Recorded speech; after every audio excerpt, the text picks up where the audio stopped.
नमस्कार सम्पूर्ण साथीहरुमा। आज म हजुरहरुका लागि वन संगठनको के कसरी विकास भएको छ अर्थात वन क्षेत्रको चाहिँ हालसम्म कसरी विकास हुँदै आएको छ सो सम्बन्धमा हजुरहरुका लागि भिडियो तयार गरिरहेको छु र म यसलाई मुख्यतया 3 खण्डमा विभाजन गरेर 3 वटा भिडियो बनाएर हजुरहरुका माझ प्रस्तुत गर्नेछु। सर्वप्रथम म वन क्षेत्रको विकास कसरी हुँदै आए त नेपालमा प्रजातन्त्र आउनुभन्दा अगाडि 2007 सालभन्दा अगाडि कसरी भइरहेको थियो र 7 सालपछि चाहिँ वन क्षेत्रको विकास कसरी भएको छ र हालसम्म कसरी आएको छ भन्ने कुरालाई लिएर आउनेछु। र दोस्रो भागमा अर्थात् दोस्रो खण्डमा चाहिँ म केन्द्रीय स्तरका वन संगठनहरू, वन तथा वातावरण मन्त्रालय, यस अन्तर्गतका विभाग र निकायहरूको संगठन तालिका के कस्तो छ र यिनीहरूले के काम गर्छन्, यिनीहरूको काम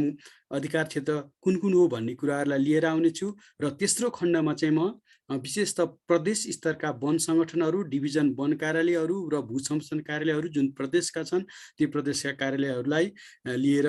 आउनेछु। विशेष गरी तेस्रो खण्डमा हाल लुम्बिनी प्रदेशमा लोकसेवा आयोग खोलिएको हुँदा म लोकसेवा लुम्बिनी प्रदेशको वन संगठनको बारेमा केन्द्रित रहनेछु भने पछिल्ला भिडियोहरूमा चाहिँ म अन्य प्रदेशका वन संगठनहरूको बारेमा पनि यहाँहरूलाई जानकारी गराउने छु। र म सर्वप्रथम अहिले वन क्षेत्रको विकासका लागि नेपालमा वन विकासको इतिहास कसरी भएको छ त्यो इतिहासलाई चाहिँ विश्लेषण र केलाउने प्रयास गर्नेछु, जुन हजुरहरुका लागि लोकसेवा आयोगमा सोधिने प्रश्नहरू यस क्षेत्रबाट पनि पर्ने गरेका हुनाले गर्दा यो चाहिँ हजुरहरुलाई एकदमै उपयोगी हुनेछ भन्ने मैले विश्वास गरेको छु। साथै यो भिडियो वनरक्षकका लागि मात्र नभएर रेन्जर र अधिकृत स्तरमा परीक्षा दिने साथीहरुका लागि पनि उत्तिकै उपयोगी छ र साथै वन विज्ञान अध्ययन संस्थानमा रेन्जर लेभलमा होस् या बीएससी र मास्टर पढ्ने साथीहरुलाई पनि यस भिडियोले सहयोग गर्नेछ भन्ने मैले अपेक्षा लिएको छु र म यसलाई यस प्रकार अगाडि लान चाहन्छु। नेपालको वन क्षेत्रको विकासलाई हेर्ने हो भने हामीले दुईवटा पाटाहरूमा यसलाई हेर्नु जरुरी रहेको छ। जस्तो पहिलो चाहिँ 2007 साल जब प्रजातन्त्र आउनुभन्दा अगाडिको पक्षमा के कसरी नेपालमा वन क्षेत्रहरू विकास हुँदै आएको थियो त सो अवस्थामा चाहिँ के थियो भन्दाखेरि नेपालमा वन एकदमै बढी मात्रामा वन थियो, जसले गर्दा जनसंख्या एकदमै कम थियो भने त्यो अवस्थामा त्यो बेलाको राज्य र सरकारले कसरी वनको संरक्षण गर्नमा, विकास गर्नमा, उपयोग गर्नमा चाहिँ नीति नियमहरू बनाएका थिए, कसरी चाहिँ त्यो आएको थियो र 2007 सालपछि चाहिँ वन क्षेत्रको विकास कसरी भयो, वनको विनाश हुनमा कसरी चाहिँ प्रेसर पर्यो, राज्यले लिएका कुन कुन नीतिहरू चाहिँ सफल रूपमा काम गर्न सकेनन् र बिस्तारै कसरी चाहिँ समुदायमा आधारित वन व्यवस्थापन पद्धति हुँदै आजको वन व्यवस्थापन पद्धतिमा आइपुग्यो भन्ने कुरालाई केलाउने प्रयास मैले यसमा गरेको छु। र म अहिले 2007 साल अघिको वन संगठनको बारेमा यहाँहरूलाई केही जानकारी दिन गइरहेछु, जुन यस प्रकार छ। जस्तो कौटिल्यको अर्थशास्त्र अर्थात् कौटिल्य भनेका एक अर्थशास्त्रका महान विद्वान हुन्। उनको कौटिल्यको अर्थशास्त्रमा पनि के भनिएको थियो भन्दाखेरि उनको वन संरक्षणको नीतिमा के भनिएको थियो भन्दाखेरि वन सम्पदा चाहिँ मानव जीवनको लागि अपरिहार्य स्रोत हो, अर्थात् वन सम्पदा बिना मानव जीवनको चाहिँ जीवन चाहिँ अपूर्ण हुन्छ। अर्थात् मानव जीवन सफल रूपमा बाँच्नको लागि, मानव जीवनलाई चाहिँ एउटा जीवन स्तर राम्रोसँग चलाउनको लागि चाहिँ वन जङ्गल चाहिँ एकदमै महत्त्वपूर्ण छ। त्यसकारण वन जङ्गलको संरक्षण गर्नुपर्छ भन्ने कुरा कौटिल्यले समेत उठाउनु भएको देखिन्छ। अब विगतका बेलामा जति बेला नेपालमा विभिन्न किसिमका शासन प्रणालीहरू थिए, मल्ल शासन थियो, त्योभन्दा अगाडि मल्ल शासनदेखिबाट विभिन्न किसिमका शासकहरू थिए, ती शासकका बेलामा चाहिँ के थियो भन्दाखेरि ठाउँ र अवस्था राजाहरू विभिन्न राज्यहरूमा नेपाल विभक्त रहेको थियो। त्यो बेलामा त्यो ठाउँका त्यो स्थानका विभिन्न राजाहरू र त्यो ठाउँको अवस्था हेरेर वनहरू चाहिँ छुट्टा छुट्टै स्थानमा विभिन्न किसिमका विभिन्न प्रजातिका वनहरू लगाउने प्रचलन रहेको थियो र त्यो वनहरूको रेखदेख अथवा त्यसको संरक्षण र रेखदेख चाहिँ कसले गर्ने भन्दा एउटा मुख्य मान्छे, जुन चाहिँ एउटा वनको चाहिँ मुख्य मान्छे अध्यक्ष हुने र त्यो वनको वरिपरि बस्ने जनताहरूले नै त्यसको संरक्षण र रेखदेख गर्नुपर्छ भन्ने चाहिँ त्यो बेलामा रहेको पाइन्छ। त्यस्तै अब लिच्छवी कालमा पनि वन पैदावार र वन्यजन्तुको हाड र छाला बिक्री गर्नेलाई चाहिँ बिगो र असुल बिगो अनुसार दण्ड जरिवाना गर्ने परम्परा थियो। जब लिच्छवी कालमा पनि यो वनलाई चाहिँ एउटा स्रोतको रूपमा लिएको थियो र यो वन पैदावारहरू होस् वा वन्यजन्तुको हाड र छालाहरू बिक्री वितरण गर्ने मान्छेलाई चाहिँ के हो, यो चाहिँ एउटा अपराध हो र यो अपराध गर्नेलाई चाहिँ दण्ड जरिवाना र बिगो गर्ने प्रचलन थियो। र यो वन पैदावार बिक्री वितरण गर्दाखेरि त्यो वन पैदावारमा कर लगाउने प्रचलन चाहिँ लिच्छवी कालमा पनि रहेको पाइन्छ। र यसरी मल्लकालमा आउँदा पनि के भएको थियो भन्दाखेरि वनको संरक्षण, वन जङ्गलको संरक्षण, सम्वर्धन र उपयोगमा संवेदनशीलता रहेको देखिन्छ। त्यो बेलामा पनि वन र जङ्गललाई चाहिँ एउटा संवेदनशीलताको रूपमा हेरेर यसको संरक्षण गर्नु पर्दछ भन्ने कुराहरूलाई चाहिँ अगाडि ल्याएको देखिन्छ। र उक्त समयमा चाहिँ कसैले आफ्नो जग्गामा 5 वर्षसम्म, त्यो समयमा चाहिँ के छ भन्दाखेरि कसैले आफ्नो जग्गा चाहिँ 5 वर्षसम्म खेती नगरिकन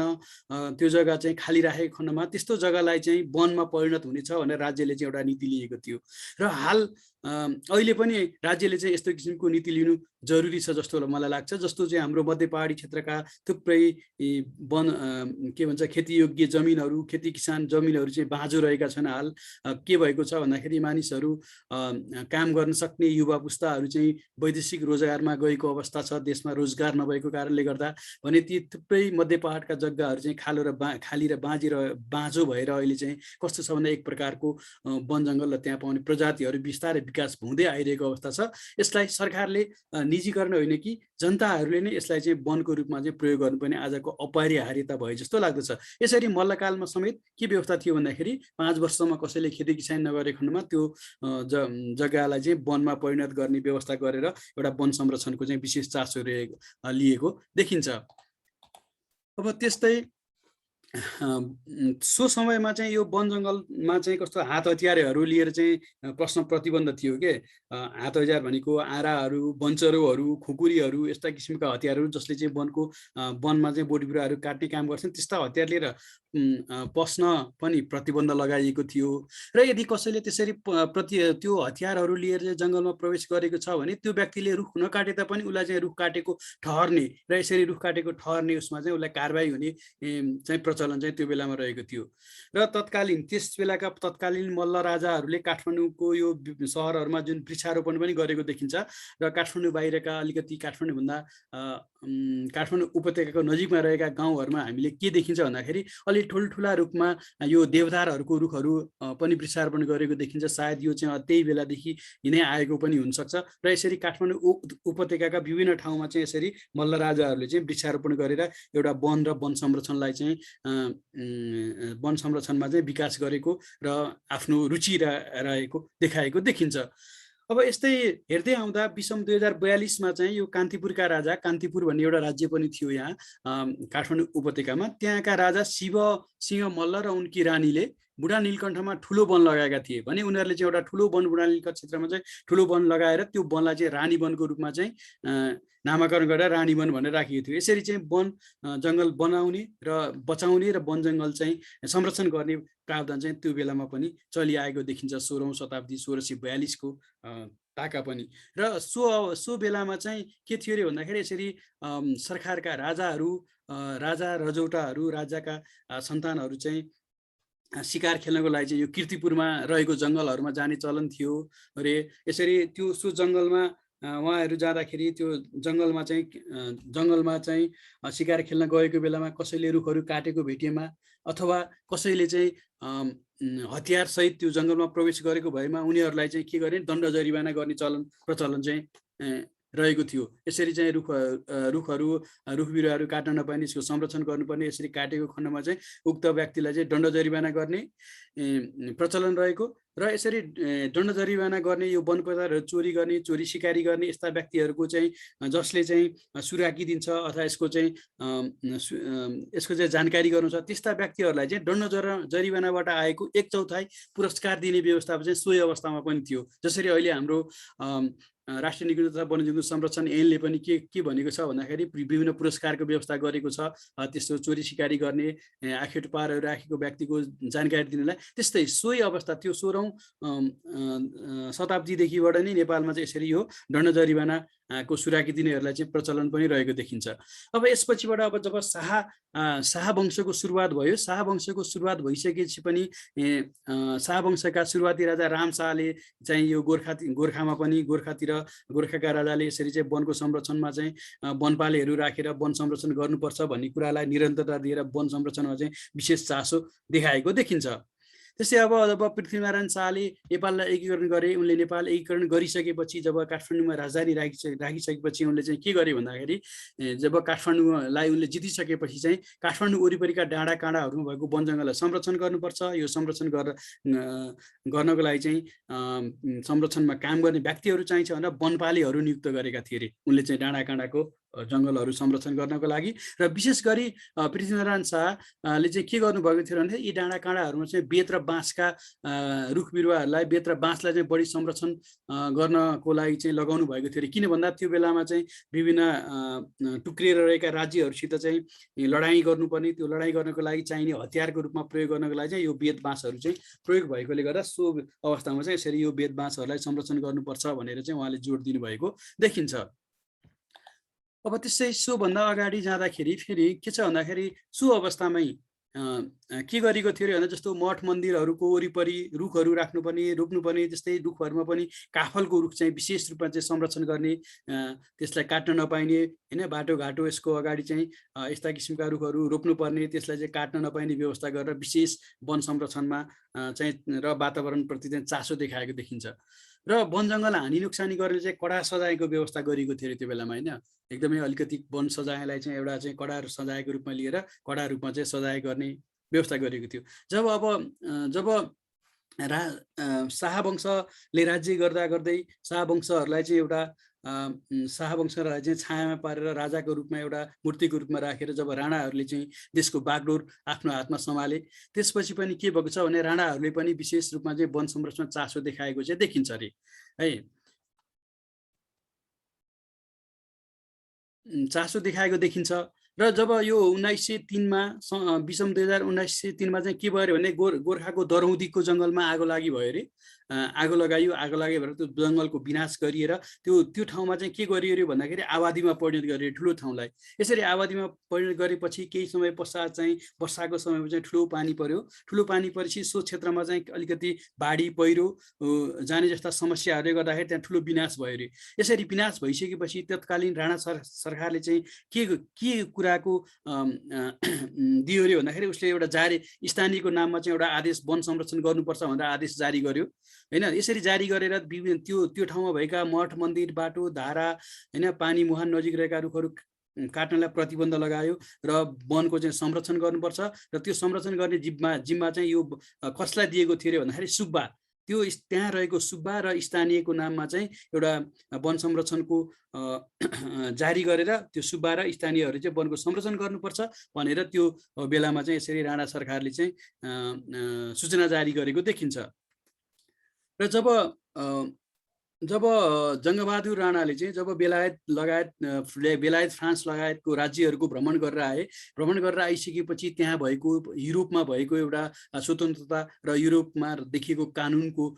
लाई देखेर उनले चाहिँ के गर्नुभयो उहाँले भन्दाखेरि विषम 2010मा चाहिँ नेपालमा चाहिँ मुलुकी ऐनको लागू गर्नुभयो। यसरी चाहिँ एउटा देश र राज्य चलाउनलाई एउटा कानुन चाहिन्छ, त्यो कानुनमा चाहिँ सम्पूर्णले बाँधिनु पर्ने छ र त्यो कानुन अनुसार राज्य सञ्चालन गर्नुपर्छ भनेर उहाँले युरोपमा देखिसकेपछि सोही अनुरूप चाहिँ विषम 2010मा चाहिँ के भयो भने मुलुकी ऐन लागू गरियो र सो मुलुकी ऐनमा समेत वन सम्बन्धी व्यवस्था गरेर वन संरक्षणलाई चाहिँ त्यस बेलाको सरकारले, त्यस बेलाको राज्यले एउटा चाहिँ संरक्षणमा चासो देखाएको थियो भन्ने कुरा चाहिँ यो 1910मा लागू गरेको मुलुकी ऐनबाट थाहा हुन्छ। र यो चाहिँ यसको श्रेय चाहिँ जङ्गबहादुर राणाले लाई दिइन्छ। र यो मुलुकी ऐनमा के थियो अरे भन्दाखेरि त्यसमा चाहिँ एउटा रुख काट्ने महलको व्यवस्था गरिएको थियो अरे, उल्लेख गरिएको थियो। र उक्त महलमा के कुरा भनेको थियो भने वनको संरक्षण, सम्वर्धन र सदुपयोगको बारेमा चाहिँ उल्लेख गरिएको थियो। वन चाहिँ को संरक्षण गर्नुपर्छ, यसलाई कसरी गर्ने र यसलाई चाहिँ सम्वर्धन कसरी गर्ने भनेर तत्कालीन अवस्था अनुसार चाहिँ वनको संरक्षण र सदुपयोगको बारेमा उल्लेख गरिएर एउटा कानुनी रूपमा चाहिँ वनको संरक्षणको प्रयास चाहिँ जङ्गबहादुर राणाको पालादेखि सुरु भएको देखिन्छ। र म अगाडि जान चाहन्छु र यसभन्दा अगाडिको अवस्थालाई र विषम 1991 मा फेरि त्यसपछिका विभिन्न सोही अनुरूप चाहिँ वनको व्यवस्थापन हुँदै आयो राणाकालमा र तर जब विषम 1991 मा आएपछि जुद्ध शमशेरले चाहिँ देशमा अझ राणा शासनको पनि बिस्तारै देशमा विरोध हुँदै थियो, विभिन्न किसिमका राजनीतिक चहल पहलहरू सुरु भइरहेका थिए, प्रजा परिषद गठन भइरहेको थियो, उतातिर राष्ट्रिय काङ्ग्रेस र नेपाली काङ्ग्रेसले पनि देशमा चाहिँ भित्रभित्र युद्धको सुरुवात गरिरहेको अवस्था थियो। यस्तो अवस्थामा चाहिँ अब देशमा राज्यलाई सञ्चालन गर्नको लागि चाहिँ केही कानुनहरू बनाउनुपर्छ, कानुनी मान्यताहरू दिनुपर्छ भनेर जुद्ध शमशेरले विभिन्न किसिमका परिवर्तनहरू गर्दै जानुभएको थियो र सोही अनुरूप वन सम्बन्धी कुराहरूमा पनि केही कुराहरू आए जुन चाहिँ मैले यस प्रकार यहाँ हजुरहरूको लागि राखिरहेको छु। जस्तो बाटो, घर, घडेरीमा लगाएका रुखहरू काट्नु पर्यो भने अरू रुख लगाएर मात्र काट्न पाउने, भनेपछि कुनै पनि रुख काट्नु पर्यो भने चाहिँ अरू रुख रोपेर मात्र काट्न पाइने। जस्तो अहिले हामीले चाहिँ वन क्षेत्र चाहिँ दफा वन ऐन 2076 को दफा 42 अनुसार अन्य क्षेत्रलाई प्रयोग गर्न दिँदाखेरि चाहिँ हामीले जसरी चाहिँ कसैले चाहिँ त्यो वन क्षेत्र प्रयोग गर्छ कुनै आयोजना परियोजनाले भने उनीहरूले चाहिँ त्यस बापत चाहिँ रुखहरू रोप्नुपर्ने प्रावधान भयो। जस्तै भएको प्रावधान चाहिँ सोही बेलादेखिबाट हुँदै आएको रहेछ कि एउटा चाहिँ त्यो बेलादेखिको हाम्रो चाहिँ यो संस्कारमा परेर आएको रहेछ। जस्तो बाटो घडेरीहरूमा लगाएको रुख काट्नु पर्यो भने हामीले अरू रुख रोपेर मात्रै काट्न पाइने प्रावधान चाहिँ जुद्ध शमशेरले लगाउनु भएको थियो। त्यस्तै अब वन पैदावार हानि नोक्सानी होइन, वन पैदावार चोरी चकारी गर्नेको अधिकका गर्नेहरूलाई चाहिँ के गर्यो भन्दाखेरि यस्तो किसिमको कामलाई चाहिँ यो चाहिँ अपराध हो, यस्तो किसिमको काम गर्नु हुँदैन र यो वनको संरक्षण गर्ने अधिकार अथवा यस्तो वन पैदावार हानि नोक्सानीहरूमा कारबाही गर्ने यस्तो कामको अधिकार चाहिँ कसलाई, जमिनदारलाई दिइयो रे त्यसमा है। अनि कसैले नयाँ घरहरू बनाउनु पर्ने भएमा वा पुरानो घर मर्मत गर्नुपर्ने भएमा सो बेलामा चाहिँ कसैले नयाँ घरहरू बनाउनु पर्यो अथवा पुरानो घरहरू मर्मत गर्नु पर्यो भने सोको त्यो बेलामा रुखहरू दिँदा चाहिँ आवश्यकताको आधारमा त्यो घर बनाउन कति चाहिन्छ होइन, त्यो मर्मत गर्न कति चाहिन्छ, सो आवश्यकता हेरेर मात्र काठहरू दिने होइन, रुखहरू काट्न दिने र यसरी दिँदा चाहिँ साल र सिसौ भएमा 10 वर्षसम्म चाहिँ त्यो व्यक्तिले चाहिँ नयाँ घर बनाउन अथवा मर्मत गर्न काठ पाउँदैन, काठको साल र सिसौको काठ चाहिँ नपाउने होइन, उक्त व्यक्तिलाई नदिने र अन्य जातको भए चाहिँ 5 वर्षसम्म चाहिँ नदिने भनेर यसरी व्यवस्था गरेर वन संरक्षणलाई विशेष चासो देखाएको देखिन्छ यो 1991 देखि नै। र यसरी त्यो दिएको काठलाई चाहिँ जसरी त्यसरी घर बनाउन भनेर दिएको काठ, मर्मत गर्न भनेर दिएको काठ चाहिँ बेच्न पाइँदैन, जे कामको लागि दिएको सोही काममा प्रयोग गर्नुपर्छ भनेर चाहिँ यो यसले चाहिँ यो एउटा किसिमको नीतिले चाहिँ व्यवस्था गरेको देखिन्छ तत्कालीन राणा सरकारको। र यसरी आफ्नो हकभोगमा भएको नम्बरी आबादीको रुख काट्दा सरकारको इजाजत लिएर मात्र काट्नुपर्छ भनेर चाहिँ त्यही बेलामा व्यवस्था गरिएको रहेछ र हालसम्म पनि यो व्यवस्था चाहिँ हाम्रो आइरहेको छ। तर अहिले बनेको नयाँ वन ऐन 2076ले चाहिँ यस विषयमा चाहिँ विविध किसिमको व्यवस्थाहरू गरेको छ। त्यसको बारेमा चाहिँ हामी वन ऐन नियम खण्डमा चाहिँ छलफल गर्नेछौँ र अहिलेलाई म यसरी चाहिँ यो हाम्रो 7 साल अगाडि चाहिँ एवं रूपले चाहिँ यसरी चाहिँ के भएको थियो भन्दाखेरि हाम्रो वनको संरक्षण सम्वर्धन हुँदै चाहिँ आइरहेको पाइन्थ्यो। र अब म चाहिँ 7 साल पछाडि कसरी वनको विकास भयो, वनको सङ्गठन कसरी अगाडि गयो भन्ने कुराहरूलाई चाहिँ यहाँ अगाडि राख्न गइरहेको छु। विशेष त अब यो 7 सालभन्दा अगाडि चाहिँ हाम्रो वन चाहिँ एकदमै हाम्रो नेपालमा वन एकदमै बढी थियो। 7 साल मात्र होइन, हामी 30-35 सालसम्म पनि हाम्रो 40को दशकसम्म पनि हामी हरियो वन नेपालको धन भन्ने उखान चाहिँ एकदमै प्रचलनमा थियो र हाम्रो चारकोशी झाडी भनेर एउटा प्रख्यात जङ्गल थियो भने हाल त्यो चारकोशी झाडी पनि के भएको छ, क्षयीकरण भएको छ होइन, त्यसको अवस्था एकदमै नाजुक अवस्थामा पुगेको छ। यसरी चाहिँ हाम्रो वन र वनको अवस्था चाहिँ कसरी चाहिँ यस्तो हुन गयो त, यो वन विकास कसरी भयो त भन्दाखेरि हामीले अहिले चाहिँ योभन्दा अगाडि चाहिँ मैले के कुराहरू गरेँ भन्दा हजुरहरूको लागि मैले चाहिँ वन सङ्गठन 2007 सालभन्दा अगाडि कस्तो थियो, कसरी यसको विकास भएको थियो, कसरी संरक्षणका प्रयासहरू गरिएका थिए, त्यो बेलाका सरकारहरूले कसरी वन सम्बन्धी चाहिँ चासो दिएको थियो भन्ने कुराहरूलाई चाहिँ म केही बुदागत रूपमा राखेँ। र म अब 2007 सालपछि कसरी यो सङ्गठन चाहिँ अगाडि गयो होइन, कसरी चाहिँ हालको अवस्थामा चाहिँ आएर यो संहितासम्म हामी पुगेका छौँ, ती कुराहरूलाई चाहिँ यसमा म केही विस्तृत रूपमा चाहिँ बताउन गइरहेको छु, छलफल मा ल्याउन गइरहेको छु र यो हजुरहरूको लागि उपयोगी हुन्छ भन्ने पनि मैले आशा लिएको छु। अब यो वन व्यवस्थापनको इतिहासलाई हामी हेर्ने हो भने जसरी जुद्ध शमशेरले 1991 मै केही नियमहरू बनाएर वन संरक्षणका कुराहरूलाई चाहिँ अगाडि सार्नु भएको थियो। यद्यपि त्यो बेलामा हाम्रो वनको वैज्ञानिक अथवा व्यवस्थित वन र दिगो वनका सवालहरू पनि थिएनन् र वन व्यवस्थापन र वनमा काम गर्नको लागि चाहिँ दक्ष वन प्राविधिकहरू र वन पढेका व्यक्तिहरू पनि सो बेलामा उपलब्ध थिएनन्। तैपनि त्यो बेलामा 1910 मा जङ्गबहादुरले लिएर आएको हाम्रो मुलुकी ऐनले नै काठको सम्बन्धीमा काठ काट्ने व्यवस्थाको गरेर त्यो संरक्षणमा चाहिँ केही चासो देखायो र 1991 मा आएर जुद्ध शमशेरले चाहिँ विभिन्न किसिमको व्यवस्था गर्नुभयो। नयाँ रुखहरू आफ्नो बारीको होइन खेतकोमा भएका रुखहरू काट्दाखेरि चाहिँ के गर्नु पर्ने भन्दाखेरि नयाँ रुखहरू रोप्नुपर्ने व्यवस्था भयो। घर बनाउन मर्मत गर्नको लागि चाहिँ आवश्यकता हेरेर मात्र काठहरू दिने, साल र सिसोको भयो भने 10 वर्षसम्म त्यो व्यक्तिलाई रुखहरू नदिने, त्यसपछि अन्य जातको भयो भने 5 वर्षसम्म नदिने र आफ्नो निजी आबादीको रुखहरू काट्दा पनि सरकारको चाहिँ सहमति लिनुपर्ने भन्ने यस्तो किसिमको व्यवस्था गरेर हाम्रो चाहिँ के भएको थियो भने वन संरक्षणको प्रयासहरू गरेका थिए। तर यद्यपि यसले चाहिँ वन सङ्गठनलाई त्यति धेरै गरेको त थिएन होइन। तैपनि त्यो बेलामा के थियो त भन्दाखेरि हाम्रो वनको संरक्षण गर्ने चाहिँ जिम्मेवालहरूलाई होइन त्यहाँ भएका सुब्बाहरू गाउँमा भएका मुखियाहरूलाई चाहिँ दिएको थियो। यसरी मुखिया जिम्मेवालहरूले चाहिँ वनको संरक्षण र सम्वर्धन गर्दै उनीहरूले जे भने थियो उनीहरूले बोलेका उनीहरूको मुख्य नियमहरू चाहिँ त्यहाँ लागू भइरहेका थिए। र यस्तो अवस्थामा अब वन व्यवस्थापनको इतिहासलाई हेर्दाखेरि हाम्रो 1979 बाट चाहिँ वन व्यवस्थापन चाहिँ अलिकति केही मात्रामा वनलाई चाहिँ व्यवस्थित गर्नुपर्छ, दिगो रूपमा गर्नुपर्छ भन्ने कुराहरू चाहिँ यसरी 1979 बाट सुरु भएको देखिन्छ के। र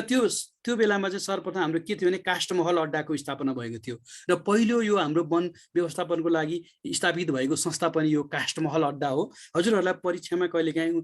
काष्ठमहल अड्डाको स्थापना कहिले भएको थियो भनेर सोध्न सक्छ। त्यस्तै अनि सर्वप्रथम स्थापना भएको हाम्रो वन व्यवस्थापन सम्बन्धी अफिसको नाम के हो भनेर पनि सोध्न सक्छ। यसरी 1979 मा चाहिँ यसरी काष्ठमहल अड्डा चाहिँ सर्वप्रथम चाहिँ यो वन संरक्षण गर्ने प्रशासनिक अफिसको रूपमा चाहिँ स्थापना भएको थियो। र यो अन्तर्गत चाहिँ हाम्रो के थियो 3वटा सर्कल र 12वटा वन जाँच अड्डाहरू राखिएका थिए। यसरी यो काष्ठमहल अड्डा अन्तर्गत चाहिँ हाम्रो 3वटा सर्कलहरू होइन 3वटा सर्कल यसरी 3वटा सर्कल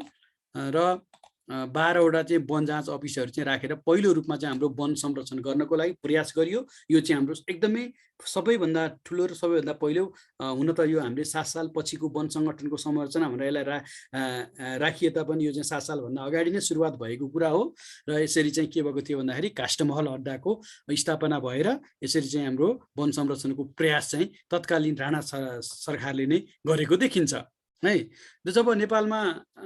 एकीकरण पश्चात भनेको एकीकरण भइसकेपछि भनेको जब पृथ्वीनारायण शाहले एकीकरण गरे त्यसदेखि 2007 सालसम्मको अवधिमा चाहिँ जङ्गल आदिवासीहरूलाई किपटको रूपमा दिने, गुठीको रूपमा दिने, अघि पनि मैले भने होइन त्यो 91 मा चाहिँ जुद्ध शमशेरले व्यवस्था गर्दा पनि जमिनदारहरूले चाहिँ त्यसको त्यो चोरी सिकारी गर्नेलाई कारबाही गर्न पाउने यस्तो अधिकार चाहिँ दिएर उनीहरूको उसमा चाहिँ राखिएको थियो भने त्यस्तै किपट गुठी जस्ता रूपमा चाहिँ के गरेको थियो भन्दाखेरि गरी सामूहिक सम्पत्तिको रूपमा उपयोग गर्दै आएको थियो कि। यसरी यो सामूहिक सम्पत्तिमा उपयोग गर्दै आएको अवस्था थियो भने त्यो चाहिँ राज्य भन्दा पनि राज्यले र यसको चाहिँ यसबाट चाहिँ विभिन्न करहरू उठाएर राज्यले चाहिँ बढी फाइदा पाइरहेको थिएन कि त्यो सामूहिक रूपमा त्यो गर्ने किपटहरूले गुठीहरूले अथवा जिम्मेवालहरूले गाउँका मुखियाहरूले यसबाट चाहिँ यो सम्पत्तिबाट चाहिँ फाइदा पाइरहेको अवस्था थियो। र यसरी राज्य अर्थात् शासकहरूले सम्भ्रान्त परिवारलाई चाहिँ बिर्ताको रूपमा जागिरका रूपमा चाहिँ वन जङ्गलहरू दर्ता गरिदिने चलन पनि त्यो बेलामा चाहिँ रहेको थियो के। भनेको कोही व्यक्तिलाई राणा सरकारले चाहिँ यो जङ्गल चाहिँ तँ यसको चाहिँ उगर तँलाई यो नेपाल सरकारलाई सहयोग गरे बापत यो जग्गा चाहिँ तेरो भयो, यो जमिन र यो वन चाहिँ तेरो नाममा हो भनेर उनीहरूलाई चाहिँ बिर्ता दिने अथवा जागिरका रूपमा दिने र दर्ता गर्ने चलन पनि रहेको देखिन्छ। यसरी चाहिँ के थियो भन्दाखेरि वन चाहिँ एउटा कुनै समुदाय अथवा समूहमा रहेका व्यक्तिहरूलाई दिने र राज्यभन्दा पनि व्यक्तिहरूका जिम्मेवालहरूको यस्तोको उसमा थियो र जनताहरूले चाहिँ सोही अनुरूप त्यही व्यक्ति जसको उसमा छ किपट गुठी र जो चाहिँ त्यहाँको चाहिँ के छ भन्दाखेरि जिम्मेवाल छ जिम्मेवालहरूको नीति नियम मानेर त्यहाँबाट चाहिँ त्यसको वन पदाहरू उपयोग गरिरहेको अवस्था थियो। र जब 7 सालमा परिवर्तन भयो नि, परिवर्तन भइसकेपछि यो बेलामा चाहिँ अब देशभरि सम्पूर्ण सङ्गठनहरू, देशका सम्पूर्ण सङ्घ सङ्गठनहरू परिवर्तन हुने क्रममा वन क्षेत्र पनि यसबाट अछुतो रहन सकेन र यसमा पनि परिवर्तन भयो। वन क्षेत्रमा पनि हामीले चाहिँ केही परिवर्तन गरियो। 1979 भएको कास्टमहल अड्डा स्थापना हुँदाखेरि 3टा सर्कल र 12वटा जाँच अफिसहरू थिए। यसलाई चाहिँ केही परिवर्तन गरियो र जुन परिवर्तन अनुरूप चाहिँ के गरियो भन्दाखेरि जस्तो नारायणी पूर्व र पश्चिम भनेर दुईवटा चाहिँ सर्कलहरू चाहिँ बनाइयो। नारायणी नदीलाई चाहिँ हामीले मानेर बिच मानेर नारायणी पूर्व र पश्चिम भनेर दुईवटा सर्कलहरू बनाइयो र त्यो सर्कल अन्तर्गत चाहिँ 11वटा डिभिजन वनहरू र 44वटा रेन्ज अफिसहरू चाहिँ तत्कालीन अवस्थामा स्थापना गरेर वनको संरक्षणलाई, वनलाई चाहिँ अब संरक्षण गर्नुपर्छ। यो वीरता जाहिरका रूपमा रहेका जङ्गलहरूलाई चाहिँ नेपाल सरकार मातहतमा ल्याएर गर्नुपर्छ भन्ने एउटा चाहिँ अवधारणा चाहिँ यो 7 साल पछि नै यसरी दुईवटा नारायणी पूर्व र पश्चिममा चाहिँ के गर्यो भन्दाखेरि दुईवटा सर्कल अफिसहरू के अरे दुईवटा सर्कल अफिस, 11वटा डिभिजन र 44वटा रेन्ज कार्यालयहरू स्थापना गरेर भएको देखिन्छ। त्यस्तै 7 सालपछि जब अब भइसकेपछि विभिन्न कार्यालयहरू खुल्ने क्रमहरू चले, विभिन्न किसिमका त्यसमा परिवर्तनहरू हुँदै गए होइन। राणाहरूसित भएको राणाहरूले आफ्नो किसिमले चलाएको उसलाई एउटा कानुनी दायरामा लिएर आएर चल्ने प्रचलन आयो र सोही अनुरूप चाहिँ 14वटा मन्त्रालयहरू स्थापना भए 2008 सालमा र सो 14वटा मन्त्रालय अन्तर्गतको एउटा चाहिँ वन मन्त्रालय पनि थियो र 2008 सालमा यसरी हाम्रो वन अहिलेको वन तथा वातावरण मन्त्रालय 2008 सालमा स्थापना भएर वन संरक्षण र सम्वर्धनका लागि चाहिँ यसले काम गर्दै विभिन्न किसिमका नीति नियम ऐनहरू ल्याउँदै यसरी गरेको देखिन्छ भने यही क्रममा चाहिँ 2011 सालमा चाहिँ के भयो, नेपाल सरकारले चाहिँ एउटा भारतीय विशेषज्ञ, नेपालमा विशेषज्ञ नभएका कारण भारतीय विशेषज्ञ जो चाहिँ वन महानिरीक्षक थिए जसलाई हामी एमडी चतुर्वेदी भन्छौँ, उसलाई झिकाएर त्यसबाट चाहिँ वन क्षेत्रको नेपालमा भएको वन जङ्गललाई कसरी विकास गर्न सकिन्छ, कतिवटा आवश्यक यसको चाहिँ कति कार्यालयहरू राख्न सकिन्छ होइन, यसलाई कसरी विकास गर्ने र कुन ठाउँमा कस्तो किसिमको कार्यालयहरू स्थापना गर्ने भनेर उनलाई चाहिँ एउटा विस्तृत रूपमा चाहिँ बृहत रूपमा चाहिँ नेपालको वन जङ्गल सम्बन्धी अध्ययन गर्न, वन सङ्गठन सम्बन्धी चाहिँ अध्ययन अनुसन्धान गरेर प्रतिवेदन पेश गर्नलाई चाहिँ यो भारतीय महानिरीक्षक एमडी चतुर्वेदीलाई 2011 सालमा बोलाइयो र उहाँले अध्ययन गरेर एउटा प्रतिवेदन दिनुभयो, जुन प्रतिवेदनका आधारमा 5वटा डिभिजन, 17 सब डिभिजन र 300 बिटहरू स्थापना गरेर नेपालमा भएको वनको संरक्षण र व्यवस्थापन गर्नुपर्छ भन्ने सुझाव चाहिँ नेपाल सरकारलाई उहाँले दिनुभएको देखिन्छ र सोही अनुरूप पछि चरणहरूमा आएपछि चाहिँ के भएको छ भन्दाखेरि नेपालको त्यो सोही अनुरूपका कामहरू गर्ने क्रममा चाहिँ वन सङ्गठनको परिवर्तन भएको पनि देखिन्छ र अब यसरी जसरी चाहिँ त्यो हाम्रो 7 सालभन्दा अगाडि राणा शासकहरूले जिम्मेवालहरूलाई होइन, त्यस जिम्मेवालहरूलाई कुनै व्यक्तिलाई जागिरको रूपमा, वीरताको रूपमा वन जङ्गलहरू दिने होइन र त्यसको उपयोग संरक्षण गर्ने, त्यहाँबाट आएको करहरू सबै जसको नाममा वितरण गरेको थियो उनीहरूले नै लिने प्रचलन थियो, जमिदारहरूले उठाउने, मुखियाहरूले उठाउने प्रचलन थियो भने वन क्षेत्रबाट आउने राजस्व चाहिँ नेपाल सरकारमा आइरहेको अवस्था पनि थिएन। यसरी चाहिँ वन क्षेत्र चाहिँ एउटा व्यक्तिवादी रूपमा चाहिँ संरक्षण भइरहेको र व्यक्तिलाई व्यक्तिवादी रूपमा आएको जस्तो भान भएर नेपाल सरकारले एउटा के विचार गर्यो भने यसरी चाहिँ यो वन क्षेत्रलाई चाहिँ एउटा नेपाल सरकारको दायरामा ल्याउनुपर्छ र सरकारी उसमा चाहिँ लिएर आएर वनको व्यवस्थापन गर्नुपर्छ भन्ने उद्देश्य अनुरूप 2013 सालमा चाहिँ निजी वन राष्ट्रियकरण ऐन 2013 अर्थात् 1957 भनिन्छ लिएर आइयो। यो चाहिँ वन क्षेत्रको पहिलो एउटा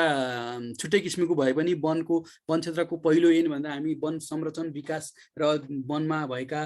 ऐन अपराधहरू गरे बापतको दण्ड जरिवाना सहितको ऐन भनेको हाम्रो 2018 को हो। तैपनि यो चाहिँ एउटा वन क्षेत्रमा आएको एउटा पहिलो ऐन हो र हाल पनि यो ऐन चाहिँ लागू भएको अवस्था छ। निजी वन राष्ट्रियकरण ऐन, यसलाई चाहिँ कुनै ऐनले खारेज गरेको अवस्था देखिँदैन र यस ऐनमा चाहिँ के भनेको छ भन्दाखेरि उपत्यका र पहाडमा 25 रोपनी र तराईमा चाहिँ 5 बिघासम्म चाहिँ मात्र व्यक्तिहरूले आफ्नो निजी जग्गाको रूपमा राख्न पाउने होइन, त्यसलाई चाहिँ हामी जङ्गलको रूपमा राष्ट्रियकरण नगर्ने, सोभन्दा बढी भएका जग्गाहरूलाई चाहिँ जिम्मेवालहरूबाट होस् अथवा जमिनदारहरूबाट जिम्मेवालहरू किपट प्रथामा रहेका सम्पूर्ण वनहरू चाहिँ के भयो भन्दाखेरि पहाड उपत्यका र पहाडमा 25 रोपनी, तराईमा 5 बिघा भन्दा बढी छ भने त्यो चाहिँ राख्न नपाउने, त्यो चाहिँ नेपाल सरकारले राष्ट्रियकरण गर्यो। त्यो त्यतिसम्म चाहिँ उनीहरूले आफ्नो निजी नाममा राख्न पाए, त्योभन्दा बढी चाहिँ के भयो भन्दाखेरि नेपाल सरकारले राष्ट्रियकरण गर्यो। र यसरी 2013मा चाहिँ के भयो भन्दाखेरि 13 सालमा चाहिँ निजीकरण ऐन मार्फत चाहिँ के गरेको थियो भने सामन्त निजी स्वामित्वमा रहेका वन जङ्गललाई राष्ट्रियकरण गरिएको थियो। र यस्तै सोही अवस्थामा वीरता उन्मूलन र किपट प्रथाको अन्त्य गरी नेपालभित्रको वन जङ्गलको अधिकांश भागलाई सरकारी सम्पत्तिको रूपमा परिणत गरियो। र यसरी चाहिँ के हो भन्दाखेरि वनहरू चाहिँ नेपालभित्रका वन जङ्गलहरू चाहिँ एउटा राष्ट्रिय सम्पत्तिको रूपमा आए र राज्यको प्रमुख दायित्व भयो यसको संरक्षण र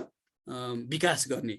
है। र सोही समयमा 13 सालमा नै के गर्यो भन्दाखेरि नेपाल सरकारले यसरी चाहिँ राष्ट्रियकरण गरिसकेपछि यसको वन विभागको प्रमुख वन प्राविधिक भनेको यसरी अब राज्यले चाहिँ सम्पूर्ण किपट प्रथा उन्मूलन भयो, त्यसपछि वीरताहरू उन्मूलन भए र सामन्ती र निजी स्वामित्वमा भएका जङ्गलहरू सबै के गर्यो भन्दाखेरि राज्यले लियो, लिएपछि यसको चाहिँ विकास गर्नुपर्छ। अब यसको लागि चाहिँ एउटा एक किसिमको चाहिँ के हुनुपर्छ भन्दाखेरि नेतृत्वदायी व्यक्तिहरू चाहिन्छ, प्राविधिक व्यक्ति चाहिन्छ, यो एउटा शुद्ध प्राविधिक विषय हो भन्ने किसिमको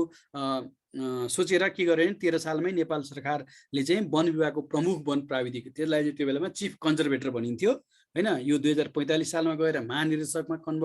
परिवर्तन भएको देखिन्छ, अहिले पछि पनि आउँछ। र यो चिफ कन्जर्भेटरको दरबन्दी स्वीकृत गरी बलराम पाल भन्ने व्यक्तिलाई चाहिँ चिफ कन्जर्भेटरको रूपमा चाहिँ के गरेको छ भन्दाखेरि नियुक्त गरेको देखिन्छ। बलराम पाल जुन चाहिँ पहिलो हाम्रो वन विभागको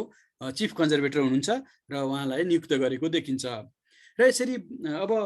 जब चाहिँ 13 सालमा यसरी यो के भन्ने निजी सामन्तहरूमा भएको जग्गाहरू राष्ट्रियकरण गरियो, वीरता उन्मूलन भएर सबै किपट जागिरका रूपमा दिएका जुन चाहिँ के गर्यो त भन्दाखेरि तराईमा भयो भने 5 बिघा भन्दा बढी कुनै पनि व्यक्तिले राख्न पाएन, पहाड र उपत्यकामा चाहिँ 25 रोपनीसम्म, त्योभन्दा बढी सबै जग्गा निजीकरण गरिसकेको अवस्थामा निजीकरण गरिसकिएपछि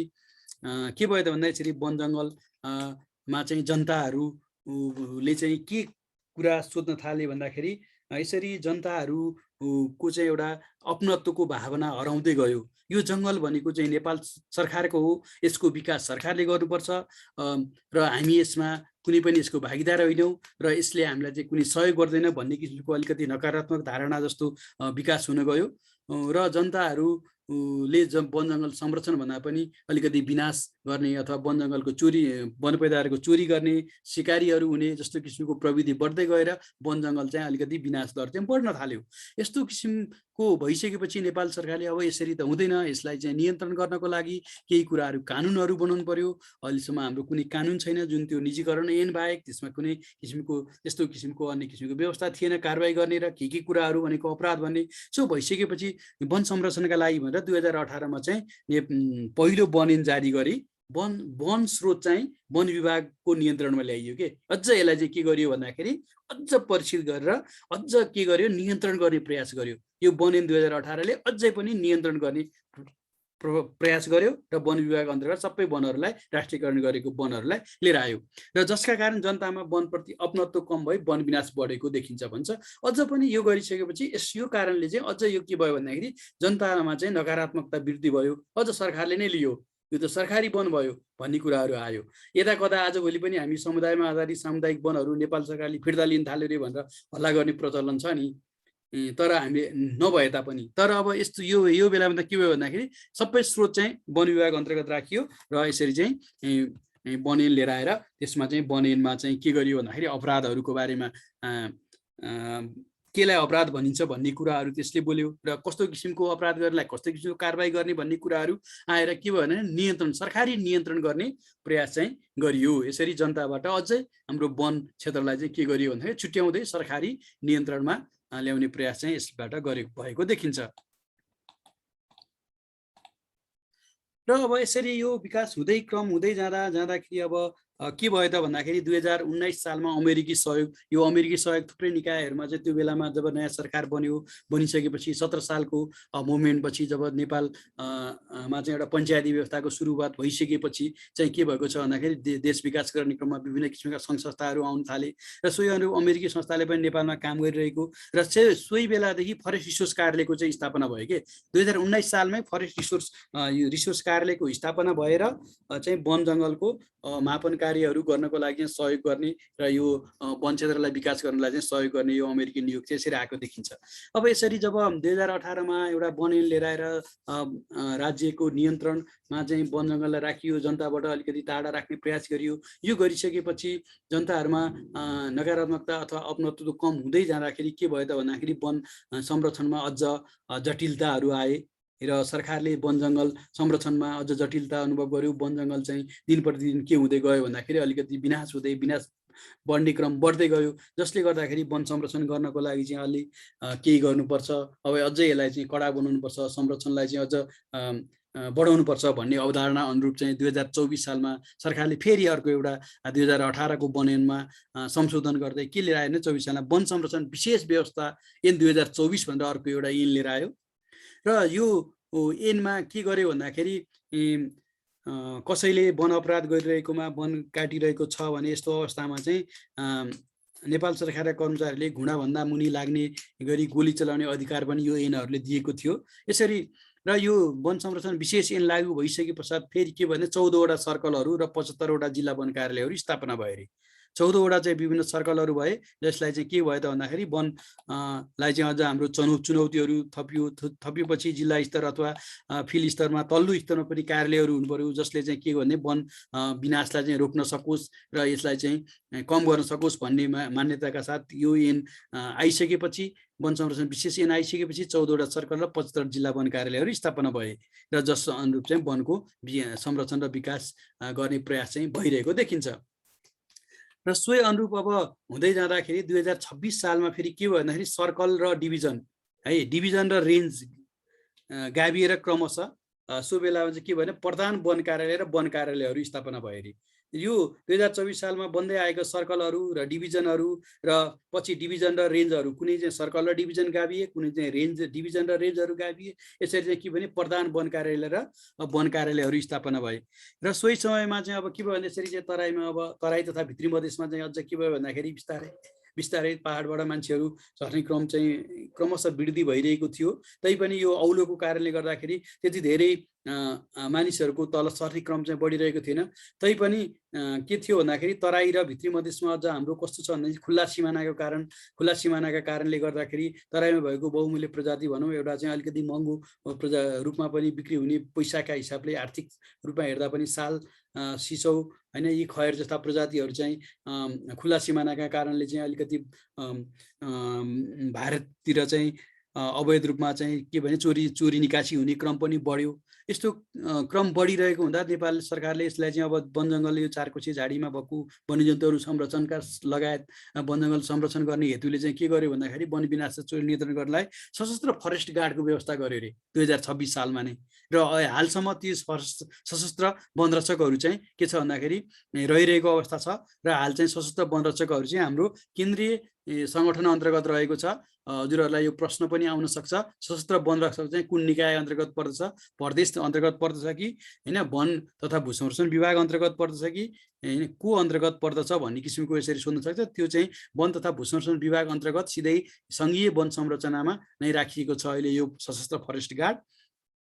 यसरी चाहिँ के भयो भन्दाखेरि फरेस्ट गार्डहरूको यो सशस्त्र फरेस्ट गार्डहरू जसको चाहिँ हतियार बोक्ने एउटा वनरक्षकहरूको समूह हो र यसले चाहिँ वन उसमा चाहिँ के गरियो भन्दाखेरि संरक्षणको काममा चाहिँ सहयोग गरिरहेको पाइन्छ। र यसै गरी अब 2029 सालमा गएर चाहिँ यो वन्यजन्तु र पारिस्थितिकीय महत्त्वहरूको स्थानलाई संरक्षण गर्नु पर्यो, यसलाई चाहिँ संरक्षण गर्नुपर्छ भन्ने मान्यताको साथमा के भयो भन्दाखेरि 2029मा राष्ट्रिय निकुञ्ज तथा वन्यजन्तु संरक्षण ऐन 2029 जारी भयो र यो 2029मा जारी भएर संरक्षणको प्रयास गरेर 2029 सालतिरै हाम्रो चितवन राष्ट्रिय निकुञ्जको स्थापना गरियो र 2030 सालमा त्यसपछि के भयो भन्दाखेरि वन यो राष्ट्रिय निकुञ्ज तथा वन्यजन्तु संरक्षण नियमावली पनि लिएर आएको देखिन्छ। यसरी गरेर चाहिँ के भन्दा वन र वन्यजन्तु र पारिस्थितिकीय महत्त्व भएका र इकोसिस्टम र वाइल्ड लाइफ इकोसिस्टम होइन यस्ता किसिमका उसलाई चाहिँ संवेदनशील क्षेत्रहरूलाई चाहिँ संरक्षण गर्नुपर्छ भन्ने मान्यता चाहिँ यसरी आयो। किन भन्दा अलि पहिलाको अवस्थामा के थियो भन्दाखेरि त्यो बेलामा चाहिँ अलि धेरै जङ्गलहरू थिए, प्रशस्त मात्रामा जङ्गलहरू थिए। त्यहाँ प्रशस्त मात्रामा चाहिँ हाम्रो के थियो भन्दाखेरि प्रशस्त मात्रामा चाहिँ वन्यजन्तुहरू थिए। राणाकालमा राणा शासकहरू अथवा उनीहरूले वीरतामा दिएका व्यक्तिहरू, उनीहरूका आसेपासेहरू, सामन्तहरूले चाहिँ ती जङ्गलहरूमा गएर चाहिँ शिकार गर्ने र वन्यजन्तुहरू मार्ने क्रम थियो भने पछिल्लो समयमा जब राणा शासन उन्मूलन भएर गइसकेपछि शाहवंश ले लिएर आएको राजनमा राजाहरूको जब हालिमुहाली हुन थाल्यो, त्यो बेलामा चाहिँ राजदरबार र राजदरबारसँग नजिकका व्यक्तिहरू गएर चाहिँ यो चितवनहरूमा यसरी चाहिँ के थियो भनेदेखि शिकार खेल्ने प्रचलन पनि रहेको थियो र सो क्षेत्रलाई चाहिँ अब संरक्षण गर्नुपर्छ भन्ने मान्यताका साथ चाहिँ 1973 सालमा चाहिँ राष्ट्रिय निकुञ्ज पनि स्थापना गरियो। र यसरी राष्ट्रिय निकुञ्ज तथा वन्यजन्तु कार्यालय पनि त्यो बेला 2029 सालमा स्थापना गरियो, जुन चाहिँ पहिलो अवस्थामा चाहिँ के थियो भन्दाखेरि यो वन विभाग अन्तर्गत नै राखेर यसरी स्थापना गरिएको थियो।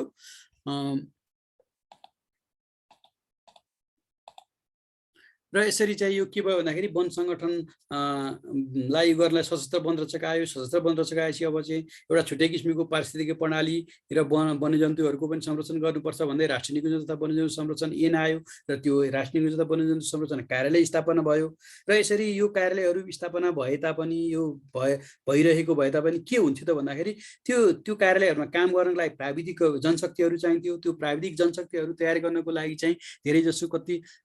प्राविधिकहरू भारतीय सरकार को सहयोगमा होइन स्कलरसिपमा चाहिँ भारतको देहरादूनमा रहेको एउटा प्रतिष्ठित वन महाविद्यालय नै भनिन्छ क्यारे त्यो ठाउँमा चाहिँ गएर उहाँ तालिम प्राप्त लिएर आउने चलन चाहिँ थियो नै। त्यो अलिकति उच्च लेभलको उच्च पदस्थ कर्मचारीहरू त्यहाँबाट आएर बन्ने चलन थियो। डिएफओहरू त्यसपछिबाट गएर कन्जर्भेटरहरू बन्ने चलन त्यसमा थियो भने, तर अब साना स्तरका मध्यम स्तरका कर्मचारीहरू उत्पादन गर्नको लागि चाहिँ वन विभाग अन्तर्गत चाहिँ एउटा फरेस्ट इन्स्टिच्युट भनेर मकवानपुरको भीमखेतीमा सञ्चालन गरेर त्यहाँ चाहिँ रेन्जर कोर्सहरू यसरी तालिम दिने अनि सहायक रेन्जरहरू फरेस्टरहरूलाई तालिम दिएर एउटा वन प्राविधिकहरू उत्पादन गर्दै आइरहेको अवस्था थियो। र त्यो यसरी उत्पादन गर्दै आइरहेको वन विभाग अन्तर्गत रहेको त्यो फरेस्ट इन्स्टिच्युटलाई चाहिँ 2029 सालमा चाहिँ अब यो चाहिँ एउटा शैक्षिक संस्थाको रूपमा विकास गर्नुपर्छ, यो शैक्षिक विश्वविद्यालय अन्तर्गत राख्नुपर्छ भन्ने मान्यताको साथ चाहिँ नेपाल सरकारले 2029 सालमा त्रिभुवन विश्वविद्यालय अन्तर्गत रहने गरी वन विज्ञान अध्ययन संस्थानको स्थापना गरी हाल हेटौँडाको जुन ठाउँमा चाहिँ वन विज्ञान अध्ययन संस्थान हेटौँडा क्याम्पस स्थापना भएको छ, सो स्थानमा सारेर एउटा त्रिभुवन विश्वविद्यालय अन्तर्गत यसरी चाहिँ के भयो भन्दाखेरि स्थापना गरेर वन विज्ञान अध्ययन संस्थानको स्थापना भयो, जसले हाल चाहिँ नेपालमा के गर्छ भन्दाखेरि वन प्राविधिकहरू चाहिँ अब अहिले चाहिँ के छ भन्दाखेरि त्यहाँ चाहिँ त्यो विद्यालयहरू चाहिँ स्नातक तह र स्नातकोत्तर तहदेखि पिएचडी सम्मको उत्पादन गर्दै आइरहेको अवस्था छ। र यसरी चाहिँ वनको संरक्षण र सम्वर्धन गरिँदै रहँदा पनि अझै पनि नेपाल सरकारले गरेको यो प्रयासहरू चाहिँ के भइरहेको थियो भन्दाखेरि असफल, अलि त्यति सफलतातिर गइरहेको थिएन। वनप्रति जनताको अपनत्व अझ पनि विकास भइरहेको थिएन भने यस्तो अवस्था भइसकेपछि चाहिँ के भयो त भन्दाखेरि म अलिकति यो बिचमा पनि कुरा गरिहाल्छु। जस्तै यसरी संरक्षण गर्नको लागि जब यो राष्ट्रिय निकुञ्ज र यो कार्यालयहरू स्थापना भए, राष्ट्रिय निकुञ्ज स्थापना हुन थाले र 2032 सालमा नै त्यो राष्ट्रिय निकुञ्जहरूमा संरक्षण र व्यवस्थापन गर्नको लागि, संरक्षणमा सहयोग गर्नको लागि चाहिँ नेपाल आर्मीको व्यवस्था गरिएको र 2032 सालदेखि नै नेपाल आर्मीहरू प्रयोग हुँदै आएको चाहिँ अवस्था छ है। त्यसमा चाहिँ यो प्रश्न पनि तपाईँलाई सोध्न सक्छ, नेपाल आर्मी चाहिँ राष्ट्रिय निकुञ्ज तथा वन्यजन्तु संरक्षणको गर्नका लागि कहिलेदेखि संरक्षण कार्यमा चाहिँ संलग्न भएको हो भन्ने कुरा सोध्न सक्छ। र यसरी त्यो गरेको थियो र यसरी वनप्रति जनताको अपनत्व झन् बढ्ला भन्यो, झन् घट्ने क्रम हुँदै वन चाहिँ के भने विनाश हुँदै जाने, वनको अवस्था चाहिँ घट्दै जाने जस्तो अवस्था पनि आयो। सो भएर चाहिँ 2033 सालमा चाहिँ नेपाल सरकारले के गर्यो भन्दाखेरि एउटा नयाँ राष्ट्रिय वन नीति भनेर लिएर आयो होइन। सो मार्फत चाहिँ वनको व्यवस्थापन र संरक्षणमा जनसहभागिता जुटाउने अवलम्बन गरियो भनेको यो चाहिँ पहिलो ऐन तथा हाम्रो नीति थियो, जसले चाहिँ अब वन चाहिँ हामीले चाहिँ जनतालाई पनि के गर्नुपर्छ भन्दा सहभागिता गराउनुपर्छ। वन संरक्षणको गर्नको लागि चाहिँ जनता पनि एउटा प्रमुख अङ्ग हो। यो वन र जनता भनेका एउटा अनुनिश्चित सम्बन्ध भएका व्यक्तिहरू हुन्। जङ्गल बिना जनता बाँच्न सक्दैन, जनता बिना जङ्गलको संरक्षण हुन सक्दैन भन्ने एउटा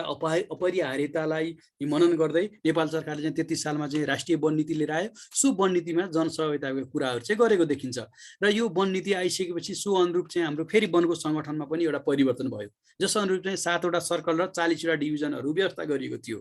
र त्यो प्रत्येक डिभिजन वन कार्यालय अन्तर्गत चाहिँ 4 देखि 7वटा रेन्ज कार्यालयहरू थिए। त्यो चाहिँ अब त्यहाँ भएको त्यो वनको रिसोर्स कस्तो छ, कस्तो प्रकारको जिल्ला हो, कस्तो ठाउँ हो, सो हेरेर 4 देखि 7वटा रेन्ज कार्यालयहरू र प्रत्येक रेन्ज कार्यालयमा 4वटा बिटहरू स्थापना गरियो रे। यसरी चाहिँ के भयो भन्दाखेरि यसले चाहिँ जनसहभागिताको कुराहरूलाई पनि लिएर आयो र वनको सङ्गठनमा पनि अलिकति नयाँ रूपमा जानुपर्छ भनेर नयाँ किसिमको आयो र सोही राष्ट्रिय वन नीति अनुरूप नै वन पैदावारको समुचित बिक्री गर्नको लागि, जस्तो अब वन पैदावारहरू सङ्कलन गरे त्यो वन पैदावारहरूलाई बिक्री वितरण गर्नको लागि चाहिँ एउटा सरकारी निकाय हुनुपर्छ भन्ने अवधारणाका साथ चाहिँ वन पैदावार विकास समिति चाहिँ सोही वर्ष 2033 सालको यो राष्ट्रिय वन नीतिले लिएको अवधारणा अनुरूप चाहिँ के भयो भन्दाखेरि यो वन पैदावार विकास समितिको स्थापना भयो र सो वन पैदावार विकास समिति हाल वन तथा वातावरण मन्त्रालय अन्तर्गत काम गरिरहेको अवस्था छ र यो वन सङ्गठनहरू परिवर्तन हुने क्रममा के भएको थियो भन्दा म यो प्रसङ्ग आइहालेको हुँदा यसमा अलिकति जानकारी दिइहालेँ। हाम्रो तत्कालीन टिसिएन र यो वन पैदावार विकास समितिलाई चाहिँ एउटै रूपमा लैजाने, एउटै किसिमको दुईटाले एउटै किसिमको काम गर्ने गरिरहेको हुँदा यसलाई चाहिँ एउटै किसिममा मर्जर गरेर एउटा नेपाल वन निगम लिमिटेड स्थापना गर्ने भनेर सोही अनुरूप नेपाल वन निगम लिमिटेड पनि स्थापना पनि भयो र यो वन पैदावार विकास समितिले चाहिँ साधारणतया हाम्रो 2-3 ठाउँमा चाहिँ ठुल्ठुला कामहरू गरेको थियो। जस्तो सर्लाही र सागरनाथमा, सर्लाहीको सागरनाथ भन्ने ठाउँ जुन सर्लाही र महोत्तरी जिल्लाहरूको एउटा प्राकृतिक रूपमा रहेको सालको जङ्गललाई चाहिँ सर्पट कटान गरेर त्यहाँ चाहिँ हाम्रो अस्ट्रेलियाबाट ल्याइएका 6वटा मसलाका प्रजातिहरू जसलाई हामी युक्यालिप्टस पनि भन्छौँ र बर्माको प्रजाति टिक र सिसौ जस्ता प्रजातिहरू, छिटो बढ्ने प्रजातिहरू रोपेर एउटा नयाँ किसिमको वन व्यवस्थापन प्रणाली अपनाउँदै दाउरा तथा साना मध्यम स्तरका काठ दाउराहरू उत्पादनमा चाहिँ आपूर्ति गर्ने उद्देश्यले त्यो आएको थियो। त्यहाँ त्यस्तै अर्को झापाको चाहिँ रतुवामाई वन विकास परियोजना भनेर हैन, अनि त्यस्तै अर्को चाहिँ पश्चिममा चाहिँ नेपालगञ्जमा चाहिँ नेपालगञ्ज वन विकास परियोजना भनेर यसरी चाहिँ त्यसले थुप्रै वृक्षारोपण गरेको थियो। तर अहिले चाहिँ यो नेपालगञ्ज वन विकास परियोजना चाहिँ टोटली पूर्ण रूपमा बन्द भइसकेको अवस्था छ भने सागरनाथ वन विकास परियोजना चाहिँ हाल पनि चालु अवस्थामै रहेको छ र रतुवामाई र सागरनाथ दुईटा चाहिँ चलिरहेको छन् र अहिले पनि यसले काम गरिरहेको छ। र बिचमा यसरी एउटै निगम बनाइसकेपछि के भयो त भन्दा प्रदेश नम्बर 2 को सरकारले चाहिँ यो सागरनाथ भनेको हाम्रो प्रदेश नम्बर 2 को हो, यसलाई चाहिँ प्रदेश अन्तर्गत राख्नुपर्छ भन्ने मान्यताका साथ सम्माननीय सर्वोच्च अदालतमा मुद्दा दायर गरेका कारणले गर्दा यसको विकास र उसमा चाहिँ अलिकति केही काम गर्ने क्रममा चाहिँ अप्ठ्यारोपनाहरू नआओस्, त्यो चाहिँ अलिकति सेन्सिटिभ र त्यहाँ अलिकति केही स्थानहरूमा चाहिँ स्थानीयहरूद्वारा चाहिँ अतिक्रमण गरेर वन जङ्गल अतिक्रमण गरिरहेको अवस्था पनि हुँदा यसलाई नियन्त्रण गर्नलाई पनि सजिलो होस् भन्ने ध्येयका साथ वन तथा वातावरण मन्त्रालयले मन्त्री स्तरीय निर्णय गरेर यसलाई चाहिँ छुट्टै नै पहिलाको जस्तै वन पैदावार विकास समितिमै अनुसार नै वन व्यवस्थापन गर्ने भनेर हाल सोही अनुरूप वन पैदावार विकास समिति अनुसार नै काम भइरहेको अवस्था चाहिँ छ। र यसरी 33 सालमा नै के भएको थियो भन्दाखेरि हाम्रो पहिलो डिएफओहरूको जुन डिएफओहरू भनिन्थ्यो पहिला हैन, त्यो डिएफओहरूको चाहिँ एउटा सम्मेलन, राष्ट्रिय सम्मेलन भएको थियो। पहिलो डिएफओ राष्ट्रिय सम्मेलन भनेको 2033 सालमा भएको हो र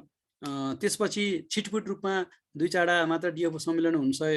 भएको छन् र त्यसपछि यसलाई डिएफओ सम्मेलनलाई चाहिँ निरन्तरता खासै गर्न सकिएको छैन र हालको अवस्थामा चाहिँ अब प्रदेश अन्तर्गत वनको सङ्गठन गइसकेपछि डिएफओहरू प्रदेश अन्तर्गत नै हुनुहुन्छ र उहाँहरूले अब हाल चाहिँ यो अब कसरी जान्छ भन्ने कुरा चाहिँ यसको निर्कुल चाहिँ पछिल्ला दिनहरूमा होला। यसरी डिएफओ सम्मेलन भयो र यो सम्मेलनले चाहिँ एउटा मुख्य निर्णय पनि गरेको रहेछ कि जस्तो वनको संरक्षण र व्यवस्थापन गर्न चाहिँ जनसहभागिता अपरिहार्य छ। जनसहभागिता बिना चाहिँ वनको संरक्षण गर्न सकिँदैन, किन भन्दा फिल्ड स्तरमा काम गर्ने चाहिँ डिएफओ साहबहरू नै हुनुहुन्थ्यो। उहाँहरूलाई फिल्डको समस्या थाहा थियो, वन संरक्षणका चुनौतीहरूको बारेमा उहाँहरूलाई ज्ञान थियो, उहाँहरूले अतिक्रमण जस्ता समस्याहरू के भन्छ